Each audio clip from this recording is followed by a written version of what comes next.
होलिका दहन नाम सुनते ही आग और आस्था का एक अनोखा संगम याद आता है ना? तो आज चलिए इसी प्राचीन कहानी की परतों को खोलते हैं और इसके गहरे मतलब को समझते हैं।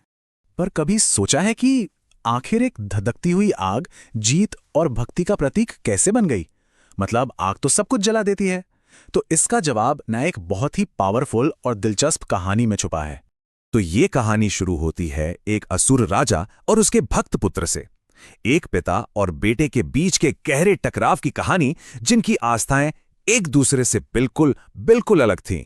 तो मिलिए हिरण्यकश्यप से, एक ऐसा असुर राजा जिसे अपनी ताकत का इतना घमंड था, इतना अहंकार था कि उसने खुद को ही भगवान मान लिया। उसका एक ही हुक्म था कि हर कोई सिर्फ और सिर्फ उसी की पूजा करे। और यहीं से शुरू होता है असली टकराव।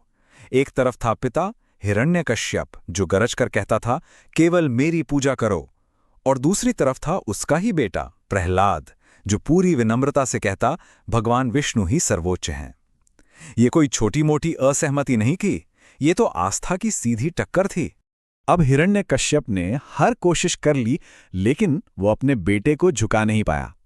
तो उसकी हताशा एक भयानक साजिश में बदल गई, और यही कहानी में एंट्री होती है उसकी बहन होलिका की। देखिए, होलिका के पास एक बहुत खास शक्ति थी। उसे एक वरदान मिला हुआ था कि आग उसे जला नहीं सकती, और हिरण्यकश्यप के शैतानी दिमाग में इसी वरदान को हथियार बनाने का ख्याल आया। और फिर वो दिन आया, कहानी का क्लाइमैक्स। प्लान ये था कि होलिका प्रहलाद को अपनी गोद में लेकर एक बहुत बड़ी आग की चिता पर बैठ जाएगी। अब सोचिए, चारों तरफ आग की लपटें आसमान छू रही थीं, लेकिन प्रहलाद, उनके मन में डर का नामो निशान नहीं था।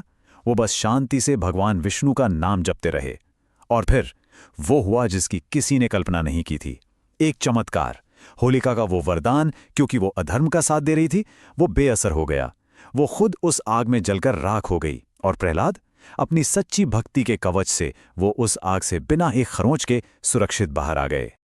असल में इस पूरी घटना का सार इसी एक लाइन में है कि बुराई अपनी ही बनाई आग में जल जाती है, जबकि सच्ची आस्था को आँच तक नहीं आती। यही इस कहानी की सबसे बड़ी सीख है।